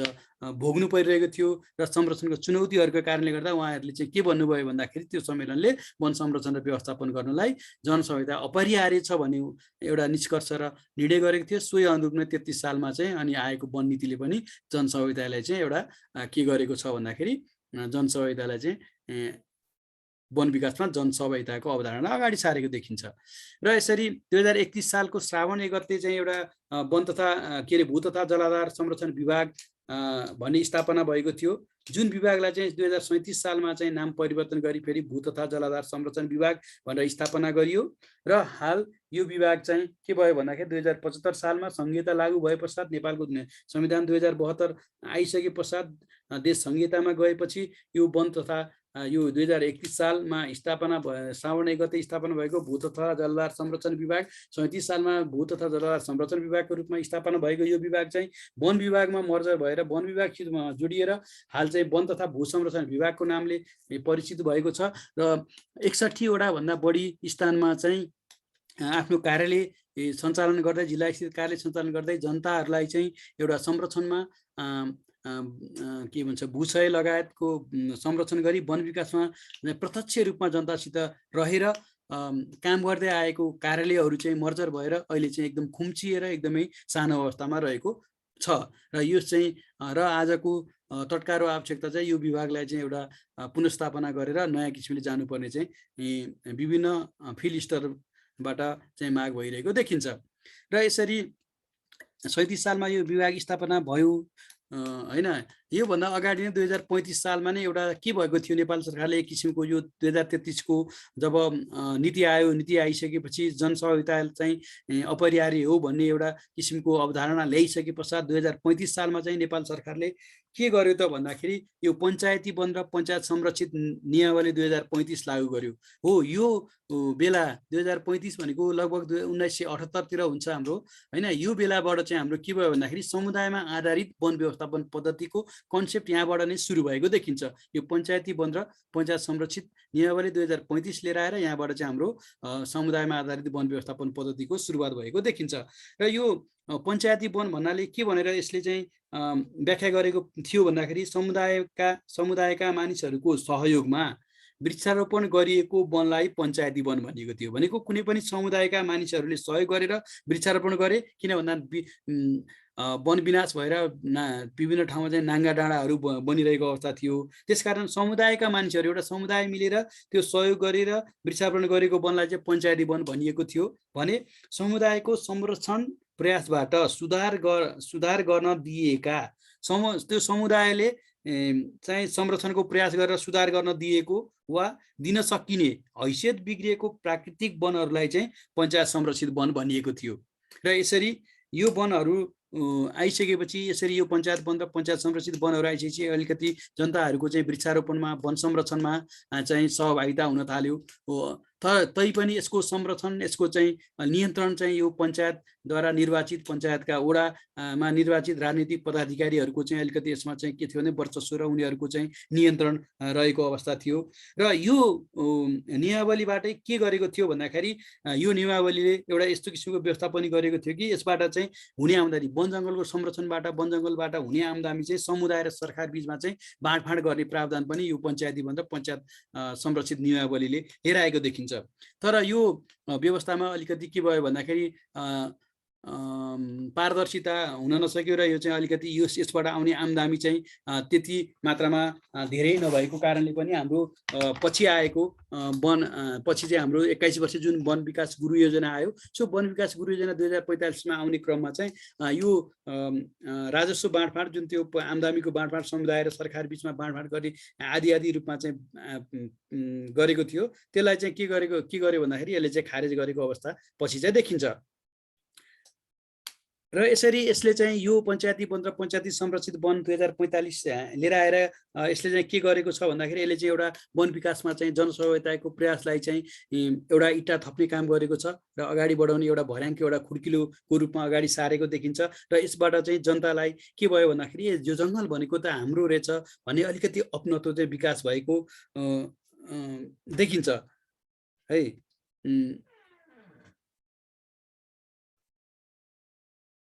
देखिन्छ यसरी है। र यसरी फेरि 2037 सालमा नै अर्को के भयो भन्दाखेरि हाम्रो राष्ट्रिय निकुञ्ज तथा वन्यजन्तु संरक्षण जुन कार्यालय 2029 सालमा खुलेको थियो, त्यो कार्यालय चाहिँ 2037 सालमा आएर राष्ट्रिय निकुञ्ज तथा वन्यजन्तु संरक्षण विभागको नामाकरण गरी राष्ट्रिय निकुञ्ज तथा हालको राष्ट्रिय निकुञ्ज तथा वन्यजन्तु संरक्षण विभागको स्थापना गरियो र यही विभागले आज चाहिँ 20वटा भन्दा बढी संरक्षित कार्यालयहरूको चाहिँ व्यवस्थापन गर्दै नेपालको 23% भन्दा बढी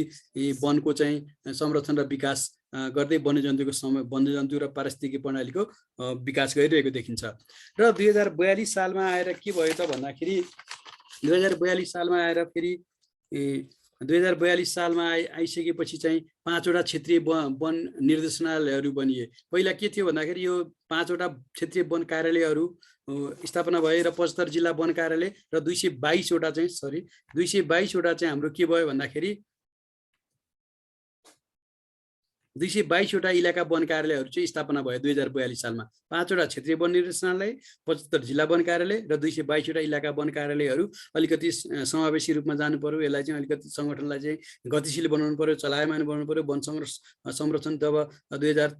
हाम्रो औलो उन्मूलन पश्चात त झन् पहाडबाट के भयो भन्दाखेरि मानिसहरूको तराईमा सर्ने क्रम एकदमै बढी वृद्धि भयो। त्यो भएपछि वन झन् अझ चपेटामा पर्यो। 2036 सालको राजनीतिक घटनाक्रममा चाहिँ झन् बढी वन विनाश भयो। यसरी चाहिँ यसलाई चाहिँ अब कम गर्नु पर्यो। अब यसलाई चाहिँ अझ जनसुविधाद्वारा विकास गर्नुपर्छ भन्ने उद्देश्य यो 5वटा क्षेत्रीय वनहरू बने। 75 जिल्लामै जिल्ला वन कार्यालय बने। 222वटा इलाका वन कार्यालयहरू स्थापना भए।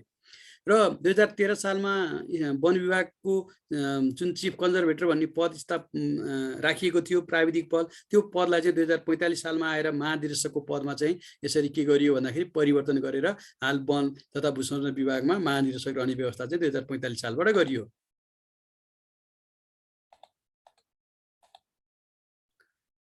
र यसरी 2045 सालमा नै अनि के गरियो भन्दाखेरि हाम्रो 2045 सालमा नै 21 वर्षको लागि चाहिँ वन विकास गुरु योजना लागू भए। र यो वन विकास गुरु योजनाले चाहिँ 6वटा कार्यक्रमहरू चाहिँ प्रमुख कार्यक्रमको रूपमा चाहिँ अगाडि सारेको थियो भने 6वटा चाहिँ टेवामूलक कार्यक्रमहरू चाहिँ अगाडि सारेको थियो। जस्तो यो 6वटा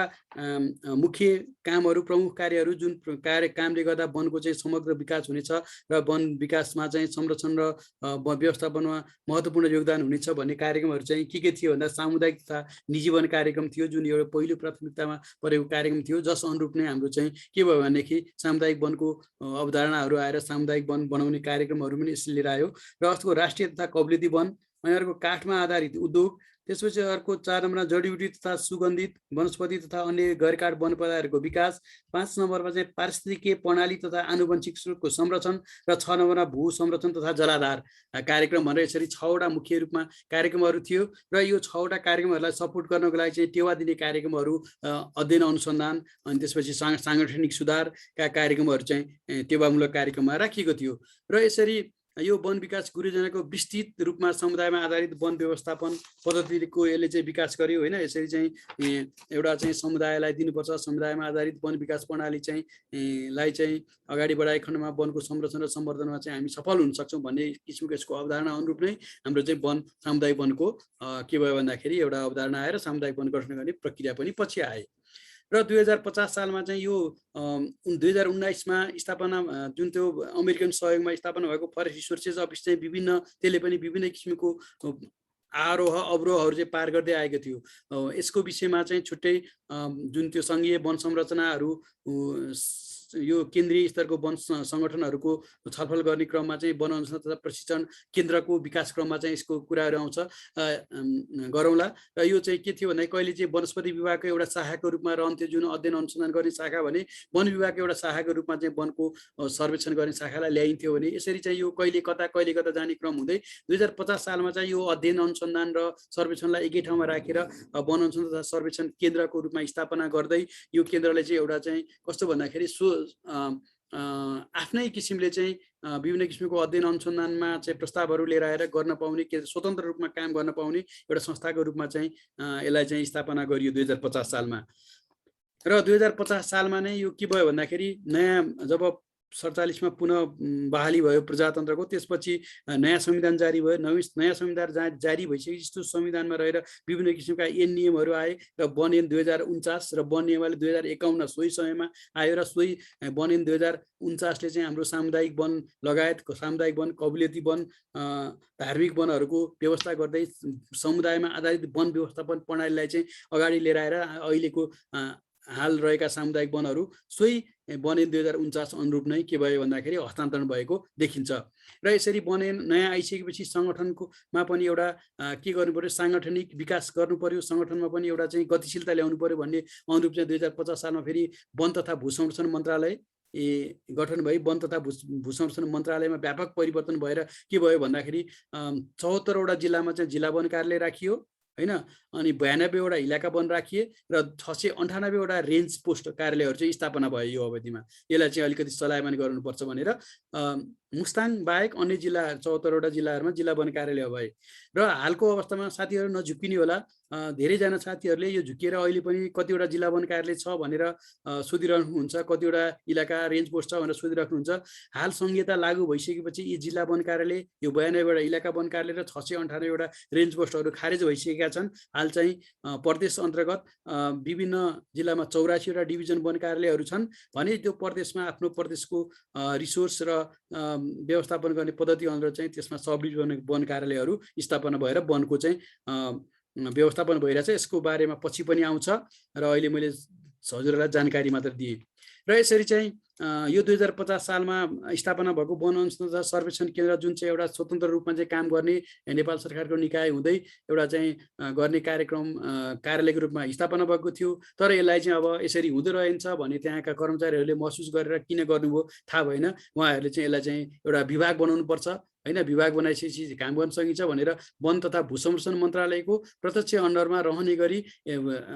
अन्य विभाग जस्तै एउटा विभागको रूपमा चाहिँ यो 2055 सालमा स्थापना भयो र विभागीय रूपको मान्यता 55 सालदेखि यो कार्यालयले पाउँदै आफ्नो जिम्मेवारीहरू पुरा गर्दै आइरहेको देखिन्छ।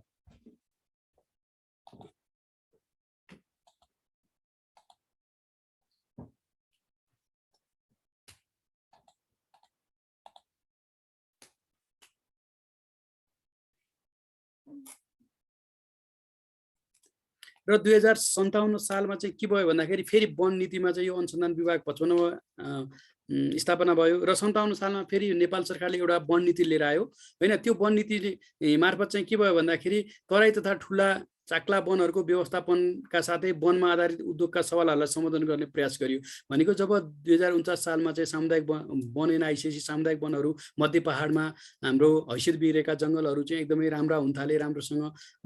यसको चाहिँ सुधार हुन थाल्यो, वनको संरक्षण चाहिँ बढ्दै गयो। यो बढ्दै गइसकेपछि अब तराई तथा भित्री मधेसमा रहेका विभिन्न किसिमका ठुला र उत्पादनशील वनहरूमा समेत सामुदायिक वनको रूपमा हस्तान्तरण गर्नको लागि चाहिँ अलिकति के भयो भन्दा हस्तान्तरण गर्नुपर्छ भन्ने किसिमका कुराहरू आउन थालिसकेपछि अब यो तराईमा र भित्री मधेसमा भएको ठुला तथा चाक्ला वनहरू चाहिँ एउटा उत्पादनशील वनको रूपमा राज्यले व्यवस्थापन गर्नुपर्छ भन्ने नेपाल सरकारले अवधारणा अनुरूप चाहिँ 2057मा चाहिँ एउटा वन नीति लिएर आयो हैन। त्यो वन नीति अनुरूप चाहिँ तराईमा भएका ठुला तथा चाक्ला वनहरूलाई साझेदारी वनको रूपमा व्यवस्थापन गर्ने भन्ने किसिमको कुरा चाहिँ यो नीतिले चाहिँ 2057 नीतिले प्रयास गरेको छ। र यो 2057 सालमा नै वन तथा भू संरक्षण मन्त्रालय अन्तर्गत रहने गरी 5 वटा विभाग र वन विभाग अन्तर्गत रहेको क्षेत्रीय वन कार्यालयहरू भनिन्थ्यो पहिला। त्यो क्षेत्रीय वन कार्यालय चाहिँ वन विभाग अन्तर्गतको कार्यालयहरूमा मात्र कामकाज गर्ने व्यवस्था थियो। यसरी रहेका यो क्षेत्रीय वन कार्यालयहरूलाई चाहिँ क्षेत्रीय वन निर्देशनालय नामाकरण गरी वन तथा भू संरक्षण विभाग मन्त्रालयको प्रत्यक्ष निगरानीमा राखियो र यो 5 वटा निर्देशनालयहरूले त्यो क्षेत्रभित्रका सम्पूर्ण वनसँग सम्बन्धित कार्यालयहरू जिल्ला वन कार्यालय, तत्कालीन जिल्ला वन कार्यालय, तत्कालीन जिल्ला भू संरक्षण कार्यालय, राष्ट्रिय निकुञ्ज वन्यजन्तु संरक्षण कार्यालयहरू र वनस्पति कार्यालयहरूलाई समेत अनुगमन र निर्देशन गर्ने कामहरू चाहिँ गरे। र सोही अवस्थामा के भयो भन्दाखेरि 5 वटा विभिन्न ठाउँमा चाहिँ त्यहाँ कार्यरत कर्मचारीहरूलाई विभिन्न किसिमका तालिमहरू, अध्ययन अनुसन्धान तालिमका अवसरहरू दिनुपर्छ। उनीहरूलाई चाहिँ बेला बेलामा चाहिँ के गर्नुपर्छ, धारिलो बनाउनुपर्छ भन्ने अवधारणाका साथ चाहिँ 5 वटा क्षेत्रीय वन तालिम केन्द्रहरू पनि स्थापना भएको देखिन्छ।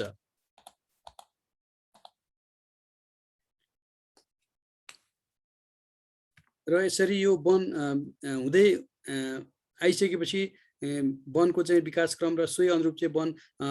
व्यवस्थापन पद्धति अनुरूप चाहिँ वनको चाहिँ के भयो भन्दाखेरि संरक्षण र सम्वर्धन हुँदै आइरहेको देखिन्छ। र 2069 सालमा चाहिँ 69 साल साउन 12 गते चाहिँ वातावरण विभाग, यो तत्कालीन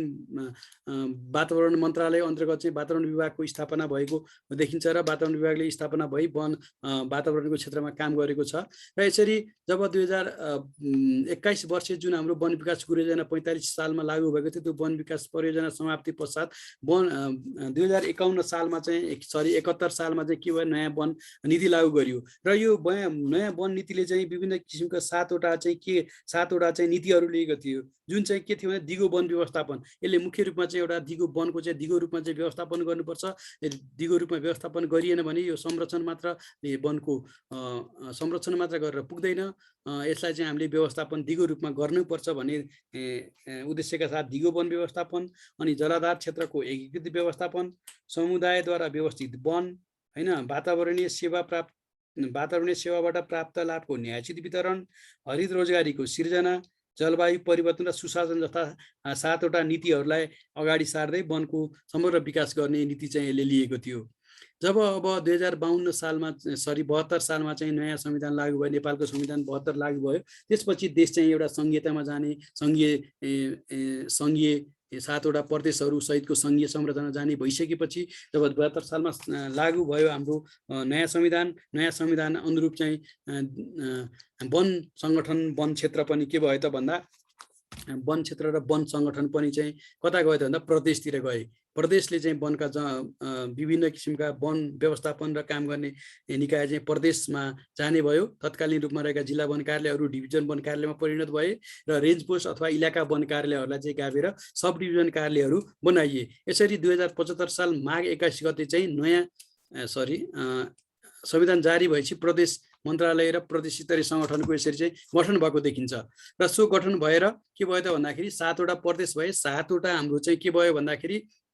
7वटा प्रदेश मन्त्रालय अनि 7वटा वन, प्रत्येक वन प्रदेशमा प्रदेश वन निर्देशनालय र डिभिजन वन कार्यालयहरू र त्यो अन्तर्गत चाहिँ विभिन्न भू संरक्षण कार्यालयहरू रहेर यसरी वनको विकास गर्ने क्रम भयो। र 2075 सालमा चाहिँ अब के भयो त, नयाँ यो संविधान आयो। नयाँ संविधान आइसकेपछि नयाँ संविधान अनुरूप चाहिँ विभिन्न किसिमका नीति नियमहरू पनि परिवर्तन गर्नुपर्ने भयो र सोही अनुरूप चाहिँ अनि हाम्रो 2071 सालमा बनेको जुन वन नीतिलाई परिवर्तन गरेर 2075 साल माघ 21 गते नयाँ वन नीति 2075 स्वीकृत भयो र 2071 को वन नीति चाहिँ खारेज भएको अवस्था देखिन्छ। र यसरी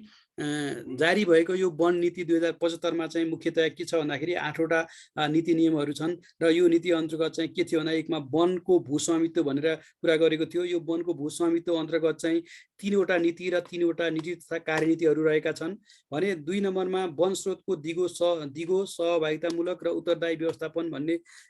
रहेको छ। यस अन्तर्गत चाहिँ 2वटा नीति र 3वटा रणनीति तथा कार्यनीतिहरू रहेका। अनि अर्को चाहिँ तेस्रो नम्बरमा हरित उद्यम विकास र राष्ट्रिय समृद्धिमा योगदान दिने कार्यक्रम रहेको र यसमा चाहिँ 6वटा नीति र 8वटा रणनीति तथा कार्यनीतिहरू रहेका छन् भने 4 नम्बरमा जैविक विविधता संरक्षणको कुराहरू यसले उठाएको छ। यस अन्तर्गत चाहिँ 3वटा नीति र 3वटा रणनीति तथा कार्यनीतिहरू रहेका र 5 नम्बरमा जलाधार वातावरणीय सेवा र रेड प्लस गरेर रहेको र यस अन्तर्गत 3वटा नीति र 3वटा रणनीति तथा कार्यनीतिहरू र 6 नम्बरमा राष्ट्रिय वन बाहिरका वनको व्यवस्थापन कसरी गर्ने भन्ने कुराहरू यसले चाहिँ व्याख्या गरेको छ र जस अनुरूप 2वटा नीति र 2वटा रणनीति तथा कार्यनीतिहरू रहेका छन् भने 7मा अध्ययन अनुसन्धान र क्षमता विकासका बारेमा पनि यसले केही कुराहरू गरेको छ। जस अनुरूप चाहिँ 3वटा नीति 3वटा रणनीति तथा कार्यनीतिहरू रहेका छन् भने 8 नम्बरमा सामाजिक सुरक्षा समावेशीकरण र सुशासनको बारेमा चाहिँ यसले अगाडि सारेको छ जसमा चाहिँ 4वटा नीति 5वटा रणनीति तथा कार्यनीतिहरू रहेका छन्। यसरी चाहिँ यो वनस्पति जडीबुटी वन्यजन्तु संरक्षित क्षेत्र जैविक विविधता र जलाधारको समुचित संरक्षण सम्वर्धन सदुपयोग गर्दै रोजगारी सिर्जना र आय वृद्धि गरी विपन्न वर्गको जीविकोपार्जनमा सुधार पारिस्थितिकीय प्रणालीबीच सन्तुलन कायम गर्नलाई यो वन सङ्गठन चाहिँ मूलभूत उद्देश्य हो। र यसरी चाहिँ अहिले चाहिँ के भइरहेछ भन्दाखेरि केन्द्रीय स्तरको वन तथा वातावरण मन्त्रालय, त्यस अन्तर्गत 5वटा विभागहरू र एउटा केन्द्र कार्यरत रहेको अवस्था छ र यो वन तथा वातावरण मन्त्रालय यी विभागहरू र केन्द्रको दरबन्दीहरूको बारेमा चाहिँ सङ्गठनको बारेमा चाहिँ म अर्को उसमा चाहिँ कुरा गर्नेछु भने प्रदेशमा चाहिँ हाम्रो सातवटै प्रदेशमा प्रदेश वन मन्त्रालय, त्यस अन्तर्गत प्रदेश वन